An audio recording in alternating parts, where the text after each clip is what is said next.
बहुत समय पहले पहाड़ों के पास बसे एक छोटे से गांव में रोहन नाम का एक गरीब लेकिन ईमानदार लड़का रहता था।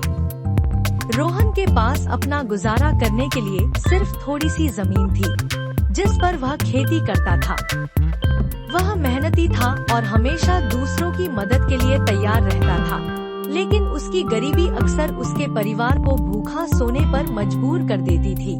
एक दिन रोहन जंगल में लकड़ियां काटने गया। रास्ते में उसने एक अजीब सी आवाज सुनी। आवाज किसी पंछी की तरह लग रही थी। वह आवाज का पीछा करता हुआ जंगल के गहरे हिस्से में पहुंचा। वहां उसने देखा कि एक सुनहरे पिंजरे में एक खूबसूरत तोता कैद था। तोता अपने इंद्रधनुषी पंखों से चमक रहा था और उसकी आंखों में गहरी उदासी थी। जैसे ही रोहन पास आया, तोता अचानक बोल उठा, हे नेकदिल इंसान, मेरी मदद करो। मैं एक जादुई तोता हूँ और बहुत समय से इस पिंजरे में कैद हूँ। अगर तुम मुझे आजाद करोगे तो मैं तुम्हारी हर इच्छा पूरी करूँगा। रोहन को हैरानी हुई कि एक तोता कैसे बोल सकता है। उसने पूछा, तुम यहाँ कैसे फंसे और तुमने ऐसा क्या किया कि तुम्हें कैद कर दिया गया? तोता बोला, यह एक लंबी कहानी है।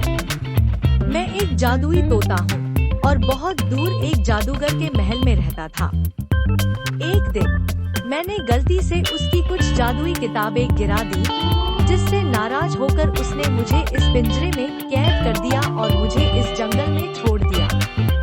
अब मैं तभी आजाद हो सकता हूँ जब कोई दयालु इंसान मेरी मदद करे। रोहन ने थोड़ा सोचा।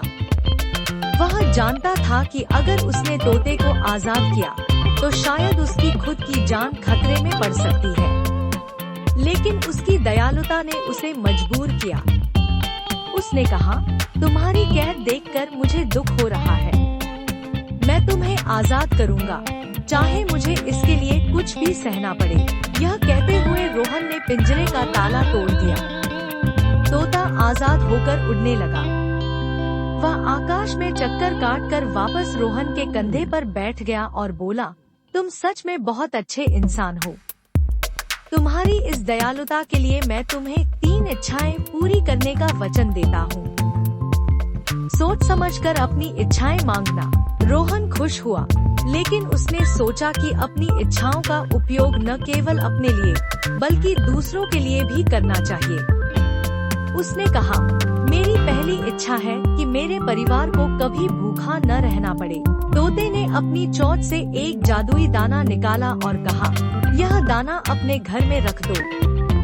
इससे हर दिन इतना खाना मिलेगा कि तुम्हारा परिवार कभी भूखा नहीं रहेगा।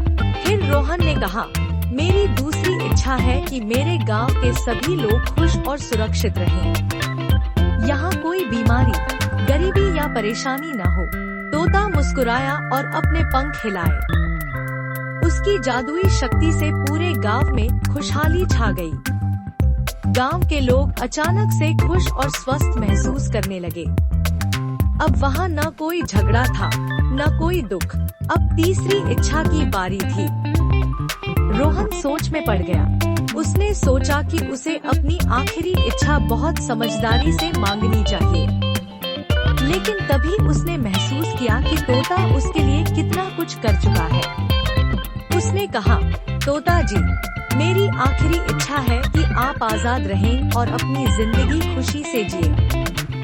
आप इतने शक्तिशाली हैं, तो आपको किसी बंधन में नहीं रहना चाहिए। तोता रोहन की निस्वार्थता से बहुत प्रभावित हुआ। उसने कहा, तुमने अपनी आखिरी इच्छा मेरे लिए त्याग दी। यह तुम्हारे नेक दिल होने का सबसे बड़ा प्रमाण है। इसलिए मैं हमेशा तुम्हारे साथ रहूंगा। जब भी तुम्हें मेरी जरूरत होगी, बस मुझे पुकार लेना। उस दिन से जादुई तोता रोहन का सबसे अच्छा साथी बन गया। उनकी जिंदगी खुशहाल हो गई और वह गांव के सबसे खुशहाल और नेक दिल इंसान बन गए। शिक्षा, सच्ची दयालुता और निस्वार्थता हमेशा सुख और सफलता लाती है।